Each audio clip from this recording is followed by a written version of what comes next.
Good morning, everyone. We have a real mix of some good news and some bad news today, and we'll go over all of it.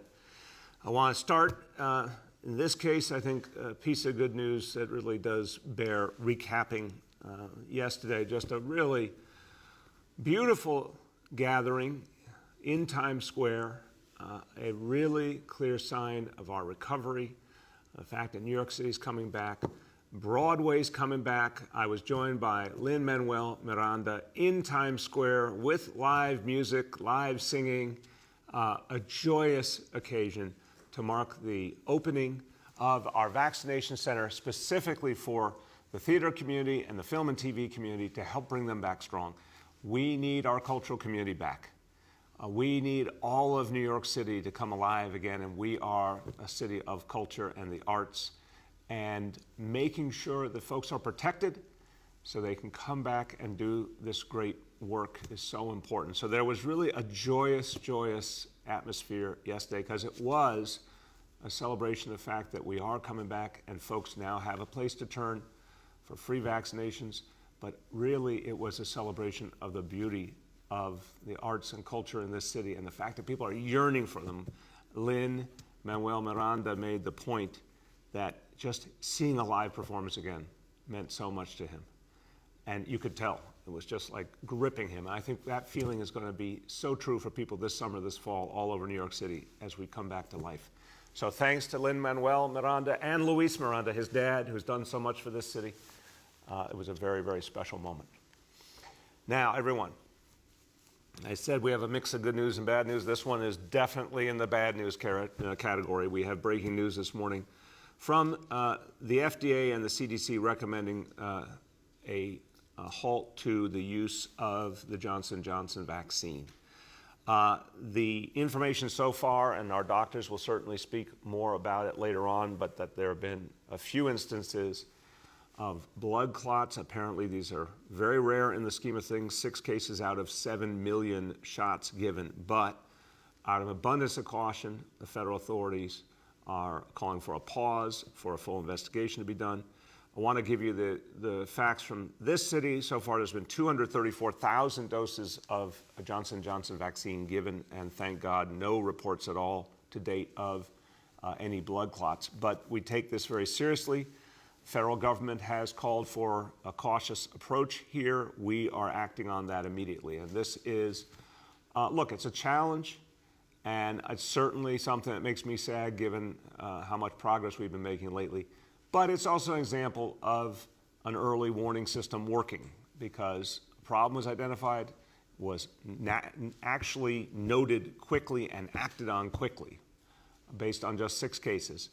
And that's important because we want that kind of warning system to be functioning at all times. So here in the city, we're immediately pausing all Johnson & Johnson vaccinations. Every site has been told this morning to stop giving J&J shots. Our vaccine command center is now coordinating new appointments for everyone who was scheduled for today and the coming days for Johnson & Johnson. So everyone who was scheduled to come to one of our centers will get a new appointment, obviously with a Moderna or Pfizer vaccine for the foreseeable future. We have a lot of work to do to figure out how to make other adjustments, and obviously we'll be watching very carefully for the results of the federal investigation here. Just to affirm for everyone who did receive a Johnson & Johnson shot, I received the shot. Our Health Commissioner, Dave Choksi, received the shot. We believe in the effectiveness of this vaccine, but obviously we take seriously any warning and it needs to be fully investigated. But in the meantime, it has been a crucial part of our fight against COVID, and you'll see later on in our indicators, obviously we are starting to make some real progress, and Johnson & Johnson has been a part of that. So the investigation will take place. We'll learn the results, but in the meantime, we will lean heavily into Pfizer and Moderna. Now, I want to call upon the federal government to help us because we're hearing reports from around the country of places that are not asking for more vaccine or not using the vaccine that they've gotten. Okay, let's do the smart thing now, especially in light of this Johnson & Johnson challenge. Federal government needs to step in, and any place that's not using their vaccine, send them to New York City, for God's sakes. We have endless need, endless demand. We've got to get millions more people vaccinated. We need more vaccine immediately to make up for this challenge. Last point to date, just to give you the update for today, 5,180,338 vaccinations given to date in New York City. So notwithstanding the setback, our effort continues strong and will continue today and every day until we beat this disease. Okay, so that's challenging news. Let me give you something that's just plain good news now. And this is really a really important part of how we come back. A really important part of a recovery for all of us, because a recovery for all of us means that we are taking care of our kids and families. It means really being mindful of what everyone needs after everything they've been through with COVID. And we've heard from so many parents and so many kids that they've been through so much difficulty and they need every kind of help we can give them. And the more we've talked about it, our school's chancellor, Misha Ross Porter, and I, and our whole team, the more we've talked about it, the more we said we have to do something very big this summer, very different, like nothing you've ever seen in summer in New York City before. And so we're going to be announcing today something very exciting, our Summer Rising initiative. This means reaching our kids who have been through so much. Remember, so many of our kids have been through trauma, so many kids who have really missed the opportunity to be around their friends, to be around educators. We need something brand new. So this is not like what we've known in the past. This is really groundbreaking for this city and rare in this country that we would take an approach that really is for everyone in the summer. So this ends summer school as we knew it. This is something new. This is literally for every child who wants to participate. Doesn't matter if you've had challenges in school or you're doing great in school. You are welcome this summer for a very, very full program of, yes, academics, but also enrichment, culture, recreation, a full summer of programming for kids just so they have an opportunity to do something great, to continue to make progress, to come back from all the challenges that they've had in the last year. This is the model for the future. And what we're going to do in the summer of 2021 will become the model going forward for New York City. We've had some good success in the past welcoming in kids who just wanted more from the summer, not because of a specific academic challenge.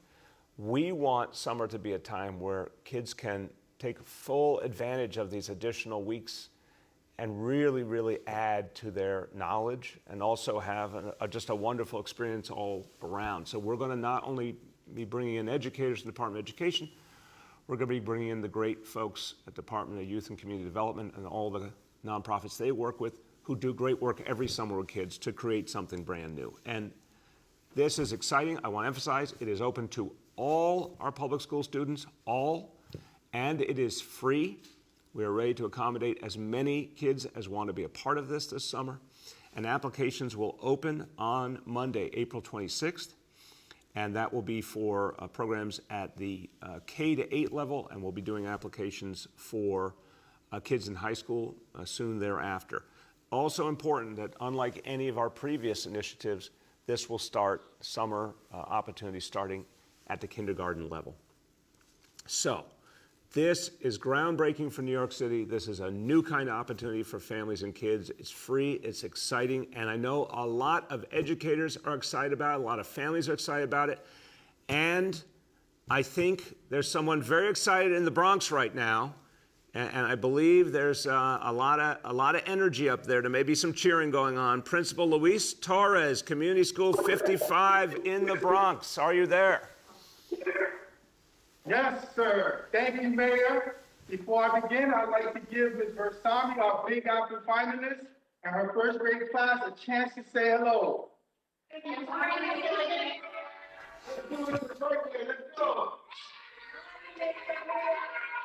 Good morning, everybody. You got a great group there, Principal. Yeah, they're excited. My name is Luis Torres, and I'm the principal of Community School 55 in the Bronx. We are a community school with over 15 years of experience hosting summer programs for children in our community. To me, summer programming is an extension of the regular school year and a way to prepare for the fall. It's a time for educators to help students in need catch up and provide new opportunities for families to engage in their school community. That's why I'm so excited about Summer Rising. I know children in every borough will benefit tremendously from the student-centered and holistic approach. And using the community schools model will help strengthen relationships with community organizations across the city and provide countless new opportunities for our children. From learning to play a new instrument and growing their own vegetables to kicking a goal on the soccer field and making arts and crafts with new friends. I'm grateful to our community partners, Scan Harbor, and my community school director, Elizabeth Cedeno, for their unwavering support and dedication over the years, and I can't wait to get started on planning for this summer together. Over the years, I have seen the benefits of summer programming. The years where summer programming was effective had a major impact on student performance and limiting summer loss. With summer school, our children have more opportunities and access to resources. Having schools open during the summer is just not about academics. It's about serving and supporting the entire community. And after the challenges we faced together over the past year is exactly what we need. I look forward to working with our partners at SCAN and the entire community to make this summer the best one yet. Thank you, Mr. Mayor. All right. I want to say to Principal Luis Torres, you got a lot of energy, my friend. I am impressed. Whatever you're drinking for breakfast, I want some, man. That's very good. Everyone, thank you. To the kids, everybody, thank you for letting us know how important it is to have a great summer and a summer that brings us back strong for all our kids. And now, someone who feels it deeply and is very excited and brought a lot of the thinking together that will lead to this brand new approach, Summer Rising, our Chancellor, Misha Ross Porter. Thank you, Mr. Mayor, and thank you, Luis Torres and the family at PS 55 in the Bronx. Mr. Mayor, you have to get there because that energy comes from the smoothies that they're making from the fresh vegetables and fruits they're growing at the top of that building, so you got to get over there. I need a smoothie right now. You do. Louis and I go way back, and he's built an amazing relationship with SCAN, a community-based organization in the Bronx, and I can't wait to see what exciting programming they have to offer for this year. And before I begin, I'd like to give an enormous thank you to Commissioner Chung and our partners at DYCD, our principals and staff, and our community-based organization partners for making this possible. A special thanks to all the CBOs who have been involved in helping us to reimagine what summer can be, including United Way, Children's Aid, Expand Ed Schools, and the Coalition for Community Schools for Excellence. This year is so important to really build partnerships to bring our schools back and to make Summer Rising an experience like no other. As the mayor said, we're thinking bigger and bolder this summer. More school buildings open, more enrichment, and more outdoor fun, expanding upon summer programming that we've offered in the past. And for the first time ever, we'll be serving students from kindergarten to 12th grade. With Summer Rising, we'll be able to provide students across the city with a holistic summer experience. This will include academic support, social emotional learning, and exciting enrichment opportunities. And it couldn't come at a better time. After a year of heroic work on the part of our families and schools, we are embarking on an unprecedented reimagining of what summer needs to be for our children and our school communities. After such a uniquely challenging year, I'm so excited to give our students something to look forward to. Summer Rising is an opportunity for them to learn, grow, play, and explore the city around them, from field trips to Central Park to dance classes across the city. It also gives our schools a chance to develop a unique program tailored to the needs and interests of their students and families. Communities know best what they want and need. Our schools will come together and partner with community-based organizations and families to design summer experiences that really center their children's needs for this summer. We are being thoughtful about the summer experience for every single student. Our students with disabilities with 12-month IEPs will be honored through a 5-day-a-week program with support from paraprofessionals. For grades K through 5, we will provide an all-day 7-week program 5 days per week from 8 a.m. to 6 p.m. For grades 6 through 8, we will offer a 6-week program 4 days per week from 8 to 4 p.m.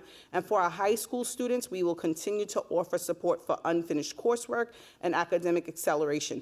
We will also offer learning to work and summer youth employment opportunities, internships, and work experience programs for students who are interested and apply. Every child deserves access to enrichment opportunities, to academic acceleration, and to social emotional supports. Summer programs that are designed with both academic and enrichment components have proven benefits, and that's what Summarizing is all about. And now for what you really want to know, how to sign up. Families who are interested may begin signing up on April 26th on DYCD's website. Finally, I'd like to give a super special thanks to Chris Caruso, who has led our community schools team tenaciously over the years and was an invaluable partner in making Summarizing come to life. And with that, I'll turn back to you, Mr. Mayor. Thank you very, very much, Chancellor. I also want to do a shout out. Thank you, Chris Caruso. You played such a crucial role in creating Summarizing, but also in the incredible success over years now of our community school initiative. And Chris is moving on to other pastures. I don't know if they're greener, but they're other. But he's served this city so well. So really, thank you. This is a crowning achievement. And I want you to hear from someone who really knows his stuff and will tell you why this matters so much that we're doing Summarizing. He was a public school teacher himself. And I really appreciate that he brings that experience to everything he does. As chair now of the Education Committee in the City Council, he's also been a very tenacious advocate for real school funding for this city and for the kids of this city. And he fought long and hard for what was finally achieved in Albany. I know you're feeling just what I'm feeling, Mark, that amazing victory that the Campaign for Fiscal Equity money will actually be in our budget going forward to serve our kids. My pleasure to introduce the chair of the Education Committee in the City Council, Mark Traeger. Thank you, Mr. Mayor.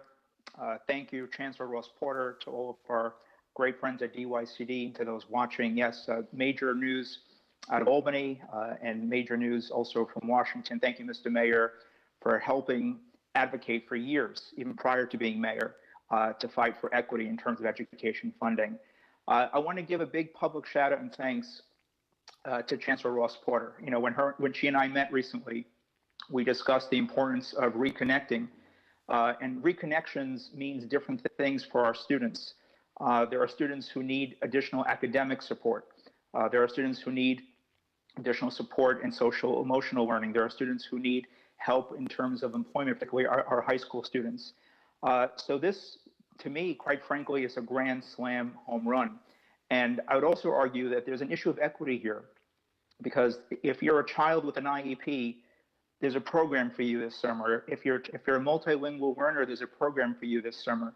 If you're a child needing to reconnect with your peers and your classmates, there's a program for you this summer. If you're a teenager looking for help for employment and summer programming, there's an SYP program seat waiting for you this summer. So I think that we're hitting on all cylinders to best meet the needs of our kids at this very trying time and to create a bridge connection for deeper connections in the fall. So again, a big thank you to Chancellor Ross Porter. Thank you, Mr. Mayor. Thank you to our friends at DYCD. I love the fusion between DOE and DYCD. Big thanks also to my colleague, the chair of our youth committee, Councilmember Debbie Rose.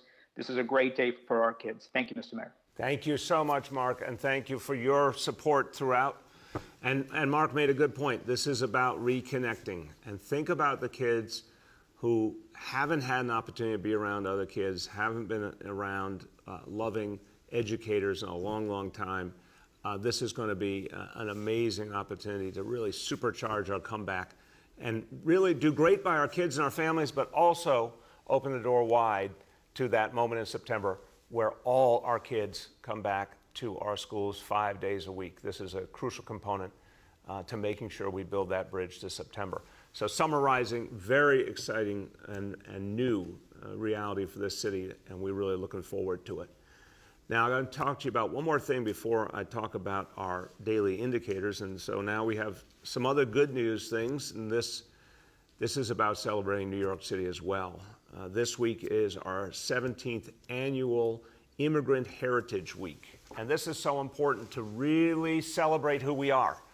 I think everybody out there has their own story. We always remember, a lot of people came here of their free will, and some people were brought to New York City against their will.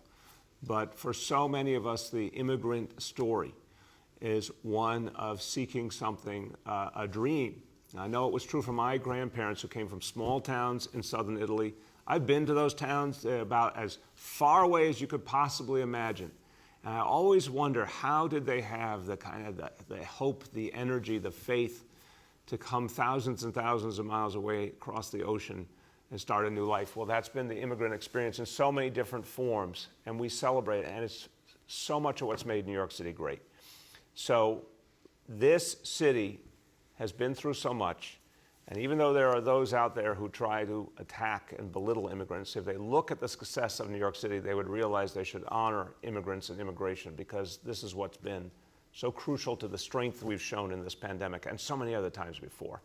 So our Office of Immigrant Affairs will be doing a week-long series of celebrations and virtual events sharing stories of the immigrant experience, and we launched yesterday a great special effort, commissioned illustration, Immigrants Are Essential, by the Brooklyn-based illustrator Jason Raish, who comes originally from South Korea, expressing what it means, this crucial part of the New York experience and our identity. So a week to celebrate and a week to reflect on all we are.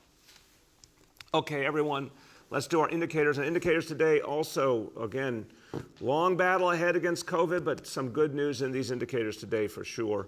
Number one, daily number of people admitted to New York City hospitals for suspected COVID-19. Today's report, 142 patients. You can see on that chart there, that's one of the lowest we've seen in quite a while. Confirmed positivity, 57.14%. Hospitalization rate, 3.06 per 100,000. So we're seeing some real movement there. Number two, new reported cases on a 7-day average. Today's report, 2,875 cases. Also movement there. And number three, percentage of people testing positive citywide for COVID. Today's report on a 7-day rolling average, 5.28%. So you'll see all of those charts moving in the right direction. More to do, and we got to keep at vaccination no matter how many curveballs are thrown at us, but definitely some hopeful signs in those numbers. I'm going to say a few words in Spanish, and I want to focus on Summer Rising, our new open invitation to all students to join us this summer. Los niños de la ciudad de Nueva York merecen las mejores oportunidades posibles. Hoy anunciamos Summer Rising, un nuevo programa de verano gratuito para alumnos de todas las edades. Es un programa integral que pone a los estudiantes en primer lugar. Vamos a ayudar a nuestros estudiantes a dejar atrás la pandemia. With that, we turn to our colleagues in the media, and please let me know the name and outlet of each journalist. We'll now begin our Q&A. As a reminder, we're joined today by Chancellor Porter, by Principal Luis Torres, by DYCD Commissioner Bill Chong, by DYCD Deputy Commissioner Susan Haskell, by Dr. Choksi, and by Senior Advisor Dr. Jay Varma. The first question today goes to Andrew Siff from WNBC. Andrew? Good morning. Can you hear me? There you go. How you doing, man? Okay. I'm doing well. Thanks for asking. On the Johnson & Johnson issue, what is the immediate impact for homebound seniors and other aspects of the city vaccination effort that are currently relying on Johnson & Johnson? What do you do with people who had Johnson & Johnson appointments today, tomorrow, the rest of this week? Yeah, Andrew, as I said in the opening, and we're obviously moving immediately on this new information. We will not be using Johnson & Johnson vaccine until it's cleared by the federal government. So it means that all appointments that would have been for a Johnson & Johnson vaccine have been postponed. They're being rescheduled wherever possible to a situation where we use Moderna or Pfizer. The homebound initiative depended on Johnson & Johnson vaccine, so that will have to be suspended for now. We want to get back to that as quickly as possible, but we need, obviously, answers from the federal government. Go ahead, Andrew. Could get your medical team to weigh in on this question as well as yourself. I'm wondering whether you've considered that the decision by the FDA to pause Johnson & Johnson might do more harm than good, in the sense that, first of all, if you consider the 6 cases out of nearly 7 million doses administered, and second of all, that it might remind people of advice they were given that turned out not to be true. For example, you yourself in the early days of COVID said, you can't even get it unless you're standing near someone who has symptoms. And we learned that wasn't true. You could get it from asymptomatic.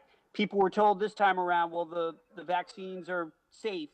Might this make them think, well, this is just what I feared, the vaccines aren't safe? I'll start and I'll turn to my colleagues. Andrew, we from the very beginning with COVID, we've been honest about the fact that we don't know everything. And we always tried to give, I did and all our health team, the best information we had at that moment. But you can't say in the midst of a crisis, oh, well, we're not 100% sure about everything, so we're going to say nothing. You have to do your best to tell people what the truth is as we understand it. And generally that did help us all to get through this crisis, finding what we could find and acting on it. But we continue to learn on COVID, there's no question. As a layman, I would say to the first part of your question, yeah, obviously, a huge number of Americans have gotten vaccinated with almost no negative impact. I think the vaccines have proven themselves overwhelmingly. I hope people don't get discouraged because of this. I do appreciate that out of an abundance of caution, there's going to be an investigation. But I don't want us to lose the forest for the trees. Vaccination has been crucial in protecting people against the clear and present danger of COVID. So it doesn't change my view of vaccination one bit. I hope it won't change other people's view. We need vaccinations to overcome this crisis. But when we see a problem, it does make sense to look into that problem and just make sure we are finding every fact we can. I'll turn to Dr. Varma and Dr. Choksi. Great. Thank you very much, Andrew, for the question. And what you say is exactly what the challenge is. Anytime you have a system that's designed to detect alarms and then respond to them, runs a danger that some people will perceive that as meaning the action that you're going to take is risky. Other people, and the message that I hope people receive is, this is a sign that our system is working. If a smoke alarm goes off and you immediately have a fire engine come to your doorstep and there's alarms blazing, some people might get scared about that. Other people may say, well, look, this is our system of protecting and making you safe. And that's really the message that we're really trying to deliver to people today. This is a sign that the U.S. has a system in place that identifies even the most rare events, things that occur 1 in a million times. And that's an important phrase. When you talk about something, oh, that's never going to happen, it's like a 1 in a million occurrence. So think about it that way. And the reason that CDC needs to meet this week is not because we think that the vaccine is risky, but we need to decide how this vaccine should be used, what we should tell doctors, what we should tell patients, because there may be a very, very small risk. But again, it's critically important for people to understand that this is a sign of how we evaluate our systems, how we detect and respond to things, and we're always going to use the best evidence. And the best evidence indicates that vaccines work. And this vaccine is going to almost certainly going to continue to be part of our armamentarium, but we do want to take that pause, look at the data, and try to figure out the best ways to use it. Yeah, and as I turn to Dr. Choksi, Andrew, emphasizing that I got the J&J shot right here. In fact, Dr. Choksi got the J&J shot. I mean, we obviously had faith in it, and for our own selves, our own families. And I think that faith has been proven warranted to date. But again, I agree with Jay. Anytime you see something new, you have to look into it. Dr. Choksi.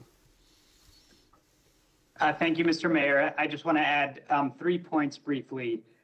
First, as you said, continuing our COVID vaccination efforts remains an urgent priority for us to protect New Yorkers. And that's why we are proceeding with administering the Pfizer and Moderna vaccines to help us beat back the pandemic as we assess the Johnson & Johnson vaccine during this pause. And second, while these events are extremely rare based on what we know now, the federal government has recommended that we take this step. And so the city is also proceeding out of an abundance of caution to pause the administration as we've described. This is deliberately being termed as a pause because it's a chance for us to step back and assess, give our partners, the CDC and the FDA, a chance to investigate the cases and understand their relationship to the vaccine and whether or not that relationship exists so that we have full information going forward. And that leads to the third point, which is what Dr. Varma mentioned. This is the vaccine system working exactly as it should. Events are reported into a national system, and the actions that we're taking today locally reflect how seriously we take signals from our warning system. And we're committed to continuing to communicate with the public as further developments arise. Thank you. The next is David Rodriguez from Telemundo. Hi, good morning, Mayor. Just I have a question for you. You mentioned that we know that you get the Johnson & Johnson vaccine. I want to ask to you, what was your thought when you saw the information or the report from CDC and FDA about this? David, thank you for the question, and I will answer personally to you. I saw it as really an abundance of caution on the part of the FDA because it's a handful of cases out of millions of vaccinations. And I understood that that was important, that nothing should be ignored or taken for granted. But for me, I did not feel any less confident in the vaccination because millions and millions of people got it successfully around the country, hundreds of thousands here. So there needs to be an investigation. I'm hopeful it will find that we can easily continue to go on with Johnson & Johnson, maybe with certain parameters. But it doesn't change my view in the end. And I had a very successful experience with the vaccination. Go ahead, David. Yes, how you know, our community, we have a lot of Hispanic people here in New York, and there are so many people, so many Hispanic who are still thinking about having the vaccine. After these breaking news this morning, which is your message, Mr. Mayor, to that community, to the Hispanic who feel some fear about the vaccine? I do understand anytime people feel hesitation, David, and we've been dealing with this from the very, very beginning of vaccination, back going all the way to December. There's been hesitation, some concern, some confusion, rumors, all sorts of things. What continues to be proven true for the Latino community and all communities is vaccination stops COVID. And our biggest challenge right now is COVID. So yes, it's very important the federal government will do its examination. But, tens of millions of people have gotten the Moderna vaccination. Tens of millions of people have gotten the Pfizer vaccination. We are not seeing any significant problems. I would say to people, go out there and get vaccinated. This is the time to do it. The biggest danger to all of us is COVID. The biggest danger to your family is COVID. The thing to do is to get vaccinated. This does not change that basic truth. The next is Sophia Chang from Gothamist. Good morning, Mr. Mayor. I wanted to just see if you could tell us numbers of appointments that are going to be canceled and rescheduled, and whether there's any indication of signs of blood clots of those in New York who have already received the J&J. I'll go to Dr. Choksi and Dr. Katz on both the appointments being canceled and any information we've gotten from the experience here in this city. Dr. Choksi first. Thank you, Mr. Mayor. Let me start with the number of New Yorkers who have received the J&J vaccine thus far. It's about 234,000 people across New York City. And thus far, we have not seen any similar reports to what was shared from the FDA and the CDC about this specific type of blood clot, which is known as cerebral venous sinus thrombosis. So we continue to monitor for that, of course, in coordination with our federal partners, but we have not seen that thus far. With respect to the appointments that are being rescheduled, I want to emphasize one part of what the mayor has already said, which is that appointments will be honored even if they have to occur at a later date. So where we are able to shift appointments to another type of vaccine, whether it's Pfizer or Moderna, we will do that as soon as possible in the coming days. And for others, we will reschedule those appointments in the coming days as well. It's on the order of about 4,000 appointments that will have to be rescheduled today, and we're committed to doing that in the way that I described. Go ahead, Dr. Katz. Sir, so Health and Hospitals is primarily doing the Pfizer vaccine because of our ability to handle the difficult freezer requirements. So the hospitals themselves are doing Pfizer and our clinics are doing Moderna. In the case of T2 sites that are using J&J, we will be able to switch them to either another vaccine or arrange for them to get another vaccine on another day soon. In the jail at Rikers, where we have been very successfully using J&J, as well as for hospital discharges, we will stop immediately doing that and offering people one of the other vaccines. Thank you, sir. Thank you. And I don't know, I may have missed it from either one of you. Dave, you may have the composite figure. How many overall appointments will we have to postpone per day? Do you have a sense of that? It's on the order of 4,000, sir. 4,000. Thank you. Go ahead, Sophia. Thank you. And about the Summer Rising program, how is the city going to pay for this, and how's staffing going to work, given that it's been an ongoing issue for the school year itself? First of all, Sophia, we thank God, as we talked about before, we now have a whole different reality with education funding, thanks to the actions of the state legislature. And I'm going to thank Andrea Stewart-Cousins and Carl Hastie as many times as I possibly can, because fulfilling the commitment of the Campaign for Fiscal Equity, 15 years or more later, it's finally being done, changes everything for us. So this is why we're announcing Summer Rising is not just for this summer. This is the vision going forward. This will be a part of summers in New York City for years and years to come. So we have the resources now. And we believe there's going to be talent. I'll turn to the chancellor on this point, but we obviously have thought very carefully about the talent that we'll need both from the community-based organizations and educators to make this work. And we feel very confident that there's plenty of talented folks who want to be a part of this. And obviously more and more of our educators and community-based organization folks have gotten vaccinated. Constantly those numbers are going up. So we feel very good about the folks available to us. Chancellor. Yes, we're really excited about the opportunity to partner with DYCD around this. And so staffing will include licensed teachers. It'll include our community-based organization partners. It'll include social workers, guidance counselors. And so we really look at this summer as an opportunity to bring two worlds together that have always supported students in the summer, but doing it in a way that brings the great programming into one place in a really holistic way where academics, enrichment, social emotional learning, and supports are all in one place. And we are, like the mayor said, so excited about the resources that are flowing into New York City to support it this year. The next is Bob Hennelly from the Chief Leader. Good morning. I just wanted to ask you, it seemed that USA Today, there was a panel of nationally recognized experts on public health who surfaced the notion you had a while back about the potential of extending the protections by putting off that second dose of a vaccine in light of what they said was the concern about a fourth wave and the proliferation of variants. Did you see that?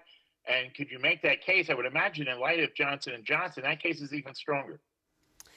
Yeah, I appreciate the question, Bob. This is something actually I spoke with our healthcare leadership about this weekend before we knew this, because we obviously knew we had had a slowdown in the Johnson & Johnson supply because of the situation at the factory in Baltimore. So we were starting to ask ourselves, does this change strategy? Based on that conversation, the answer was no, not at that point, because there's obviously great advantages to keeping the current scheduling approach. I'd like to believe that this is a temporary reality. Bob, I'll turn to Dr. Varma for his view, but I'd like to believe that what we're going through here, both in terms of the Johnson & Johnson production and the investigation needed here, is something that will play out over weeks, and then we'll be back with the kind of numbers of vaccine supply that we need. If that weren't true, I think it would be important to keep asking the question, do we want to change the strategy around the timing of the second doses? But my hope is that won't be necessary yet. Dr. Varma. Yeah, thank you for this question. This has been a source of intense discussion and debate throughout the scientific community, not just here in the U.S., but internationally. And we've been closely monitoring all the evidence for and against it. I'll tell you sort of my decision-making and about this topic, because I do think it's important for people to understand how we look at it.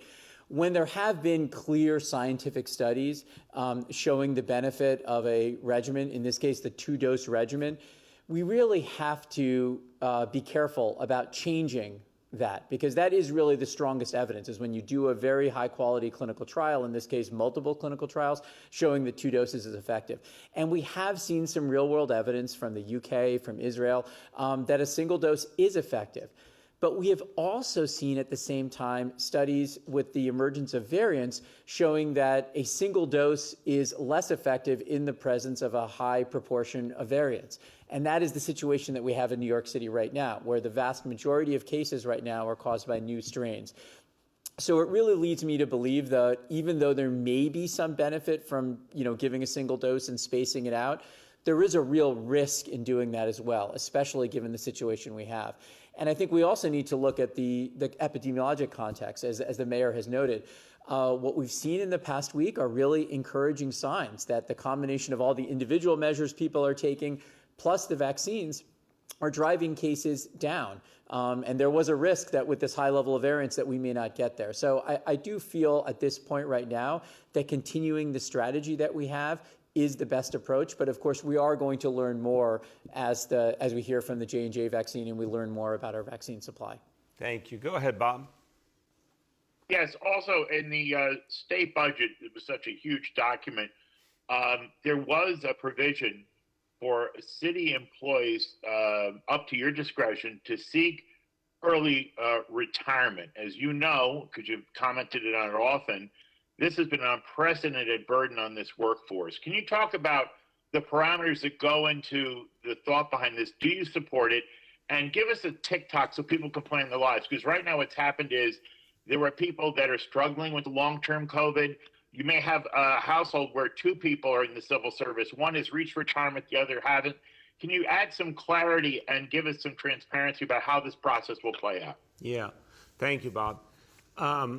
One, I want to emphasize anyone who's experiencing long-term COVID, we really want to help them, and that's so much of the focus we've had with our COVID Centers of Excellence through health and hospitals to start providing direct support to folks who have those ongoing symptoms. So I want to encourage anyone who is experiencing that to connect with health and hospitals for the ways that we can help you. Now, the legislation in Albany, I think it was drawn properly to give localities a choice. We're looking at it now. We want to be mindful. We understand there's certainly folks who work for us who have an interest in this opportunity. We're also very, very concerned, obviously, about getting the work done we have to get done for the people right now as we try and bring this city back. So it's just happened. We're going to look at it. We're going to decide if it's something that makes sense for New York City and how to proceed. We're going to be talking to our union partners. But all I can tell you is I thought the legislature handled it in a smart way, and now it's up to us to decide the next steps, and we'll be looking at it over the next few weeks. The next is Christina Vega from Chalkbeat. Hi, Mayor. Thanks for taking my question. I want to ask about summarizing. The press release mentions there'll be safety protocols, and I'm just wondering what those will look like. Will they follow the same testing and closure procedures as we see currently in schools?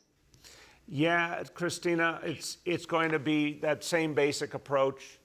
There will be regular testing. I mean, we'll keep adjusting, obviously, as data and science warrants, but the basic concept is there'll be regular testing, there'll be a situation room, and we'll act according to what we see, site by site.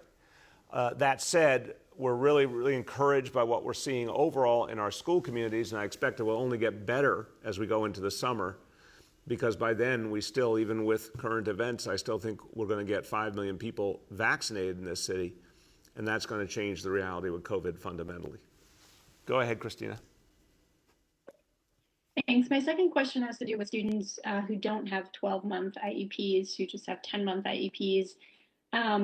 Given the problems that families with children who have disabilities had in accessing the Learning Bridges programs, can you say what kind of supports will be available to those students to participate in Summer Rising? Yeah, I'll turn to the Chancellor and say, Christina, we are really sensitive to the fact that families with kids with special needs have gone through so much in this crisis. They go through a lot when there's not a pandemic. The pandemic has exacerbated the challenges of these families deeply. We want to really be there to support them, and we understand how much the in-person element matters. So we have factored that into the work we're doing here. Chancellor. Yeah, and part of the reason why we are opening more campuses and buildings and keeping this as local as possible where we can is because we know our school communities know their students, they know their needs, and principals are really being thoughtful about who they are ensuring to really encourage to be a part of this program. And while we want as many students as want to take advantage of this opportunity, we also know that we have students who have needs that we need to make sure that we're addressing this summer, but we want to make sure that as we address those needs, we're also giving them a full, well-rounded experience. I'd also like to bring Chris Caruso in, who can add to this question as well. Is Chris out there? Yes. You guys have Chris? You have Chris? All right, Chris Caruso. Well, said so many nice things about you. I didn't know you were there. We didn't mean to. Yeah, take it back. Chris, go ahead. I was blushing.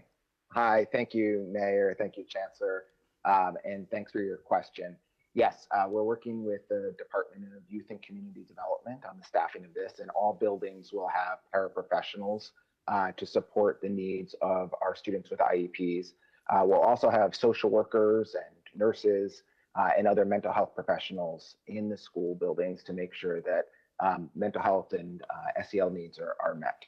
But we will commit to the paras in every school, so any child that needs those supports will get them. Thank you. The next is Nolan from The Post. Hey, good morning, everybody. Hey, Nolan, how you doing? I'm all right. I was disappointed I didn't need to ask you what the worst Trek movie was yesterday. Oh, that's a deep topic, Nolan. Let's just say the movie experience did not live up to the television series. How's that? Fair enough.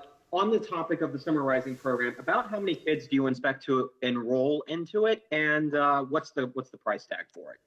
So I'll start and turn to the Chancellor. I think there's initial estimates, obviously. We could see as many as 200,000 kids. I wouldn't be surprised if it's more, but that's the working estimate now. Price tag between DOE and DYCD, we believe, will be something in the neighborhood of 120 million. Chancellor, you want to add? No, you got it. We want to, again, serve as many students as we can. We know we could do 200,000. We could do more if families are interested in being a part of the program. And we just want to encourage families to really take advantage of this opportunity. And we are just delighted at the resources that are giving us the opportunity to really lean into this program. That is, as the mayor said, the new direction for what summer should be for young people in New York City. Yeah, and Nolan, just finishing this point from the Chancellor's comment, you know, a lot of times parents, and I can say it as a parent myself, you know, it was often hard to find the right summer opportunity, and parents are often struggling to find, you know, someplace that works for their kids, that they can afford.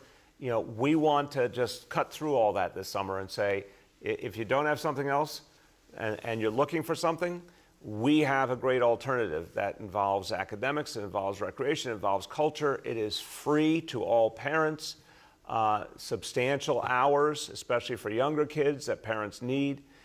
This hopefully will take a lot of stress out of parents' lives, just knowing they've got a safe, positive place for the kids to be this summer. Go ahead, Nolan. And I know you fielded a bunch of questions about this over the recent days. The most recent Comstat report from the police department shows shootings are up for the month by double. You've been offering the same set of answers when asked to explain the shootings and what the city is doing about the shootings for the last many months, even as the surge has persisted. You've said that the vaccines would help fix the problem. You've said that reopening the city would help fix the problem. You've said part of the problem is caused by the shutdown of the court system. Your police chief has tried to attribute some of it to bail reform. Your Office for Criminal Justice has disputed your police chief's explanation for the crime surge. So we're now, give or take, a year into the shooting surge. When are you going to have an answer that actually fixes the problem?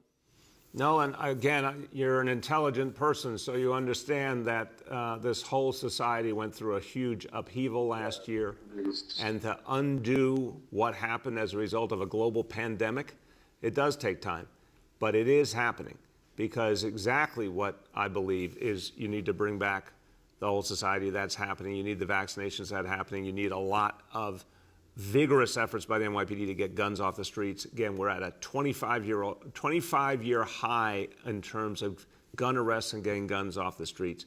We do need the court system to function. I mean, it's not a throwaway to say, by the way, we don't have a court system function. We don't have a criminal justice system function, and that's hurting and hindering all our other efforts. So the answer is, I believe, the truth. But let's start to move all of these pieces more deeply, and you will see a turnaround. And obviously, the statistics are amplified by the fact that everything was shut down. The whole world was shut down a year ago, and that, I think, is showing in the statistics in a way that creates some artificiality. But what's not artificial at all is that people are suffering. We don't want it to happen. We are going to turn the tide, but we're going to need all those pieces to come together to do it. We have time for two more for today. The next is Ariama from Kings County Politics. Hello? Hello? Hey, Ariama, how you doing? I'm good. How y'all doing?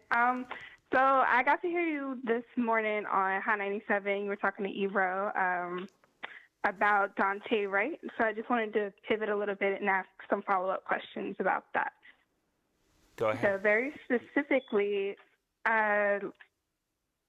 I appreciate the support. You were tweeting about Dante Wright's situation, how it deserved a full investigation in the case of that officer, and it was wrong, right? But I feel like we're talking the talk as a city and not walking the walk, because last week the Bronx DA decided not to prosecute any of the officers in the shooting of Antonio Williams and Officer Brian Lokeen.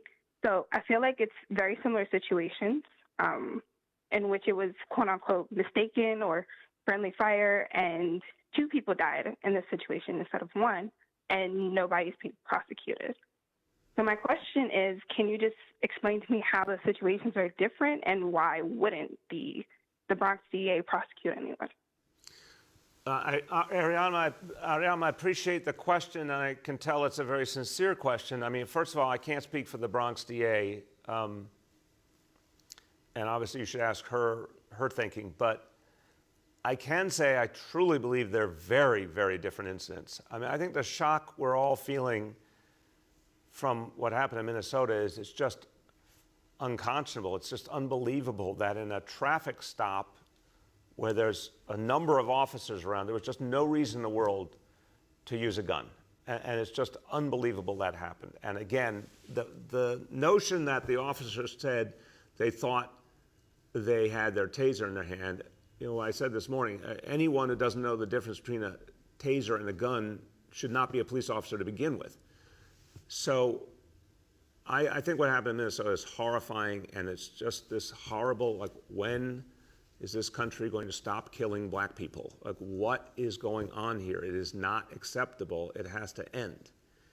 And this was one of the most troubling incidents because there was just no reason for it whatsoever. The situation in the Bronx was a horrible tragedy where a civilian and a police officer ended up dead, but it was in the middle of night, in the middle of a conflict. It was a very complex situation and a very different one in my view. Go ahead, Ariama. Okay.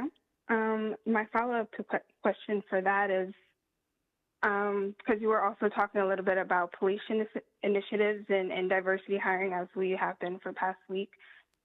How do you address people who feel like diversity hiring, yes, it's important, but it's moving too slowly to impact the police now? What would you say to them? I understand that concern. I mean, if you look at just the truth of the NYPD, it is a majority people of color police department. But we have to do more. And a particular challenge is recruiting more African Americans into the NYPD. One of the things we did in the police reform was create some very targeted efforts, working with community-based organizations and working with the city council to start a new type of recruitment, grassroots recruitment, not just from the NYPD, but from grassroots organizations to move people in their own neighborhoods to join, because it is absolutely necessary for the changes that have to be made. It's also important to change the composition of leadership in a variety of ways and bring in more and more voices from all communities. That's why we instituted a rule around the interviewing process for precinct commanders and more senior positions, so that now there'll be a guarantee there will be people of color interviewed in every instance. I think the effort to ensure community input in the selection of precinct commanders will help and also give more faith in communities. I think all of these things are needed. I think those efforts can have a very real and fast impact. I really do. I think what we're finding with policing is you have to stay at reform all the time. But if you do, it adds up. Just the fact that we teach de-escalation in this city has had a huge impact over the last 6 or 7 years. And it needs to deepen and continue, but that's one example right there. A lot has been different because we teach officers differently, and that proves that you can make an impact in real time. Last question for today goes to Yoav from the city. Hi, Mr. Mayor. I wanted to ask you about accessing disciplinary outcomes from the NYPD. If I ask them, what discipline did an officer receive for a particular incident? The current protocol is they require that I submit a FOIL to get that information. Now, and I'm not referring to disciplinary records. It's me just saying, what discipline, if any, did this officer receive? When you submit a FOIL, the earliest date that they give for fulfilling that is 6 months in the future. And I just wanted to ask you, for a simple kind of factual information like that, whether that conforms with your push for more transparency from the NYPD. It's a fair question, Yoav. I want to get all the details right. Look, I want maximum transparency. We've obviously, we have a whole new reality thanks to the state legislature. Something I wanted for a long time was the repeal of the 50A law. We got that. We've put out a huge amount of disciplinary information proactively now.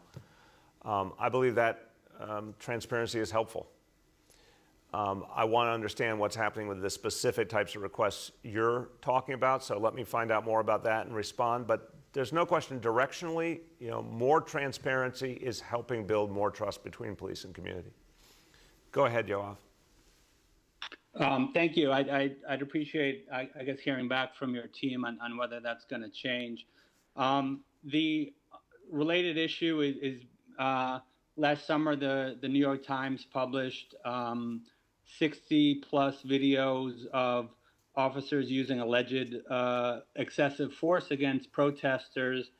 And at the time, you said that the public will get an update video by video of what happened, and literally a list of the disposition of every single incident that was highlighted in that article.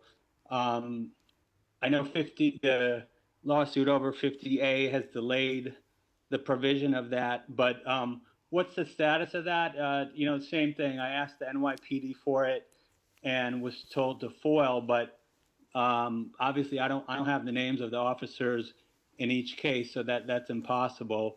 When can we expect more info on that? Everything you said made sense to me, Yoav. Your history is right that I want that very clear public accounting of what happened in each case out there. And yes, the lawsuit held us up for a long time. I need to see if there's anything still legally in the way. If not, I think it would just be very instructive to put out case by case what happened. I just think it's good to say, here's why things happen the way they do. Because allegation is allegation, but then when there's investigation, it determines what happens next. And it's good to show people the results so they understand. So let me find out, if legally we're cleared now to get that out. And if so, I would certainly like to see that happen right away, and our team will follow up with you. Okay, as we close down, everyone, look, a lot going on today, a lot of different pieces. The one I want to end on is this really groundbreaking approach to summer for our kids. I just want people to think about it this way. For years and years, summer school, unfortunately, I remember when I was a kid, summer school was considered something, well, if a kid didn't do well, they end up in summer school. It was almost like a punishment. And what we've learned over the years is a lot of kids benefit from getting more support over the summer, getting enrichment, getting cultural activities, recreation, academics, all of that. It's really good for kids. A lot of kids benefit from more time in a school setting, but it comes with a lot of fun and a lot of extra activities that make it very special. And we know a lot of parents struggle to find the right opportunities for their kids in the summer, especially parents who are stressed, their schedules stressed by everything we've been through with COVID. We've taken all of those ideas and put them together into something brand new. So this is now summer for everyone. It's Summer Rising. It's a whole different thing. It is not summer school as we knew it. It's something different and in so many ways better. And it's open to all and it's free. And I think for a lot of parents, as they hear this news, I hope they can breathe a little sigh of relief, knowing that there's one less thing to worry about. And they've got a great choice for their kids this summer that will help them move forward and bring us even more strongly to September when schools will come back for everyone. Thank you, everybody.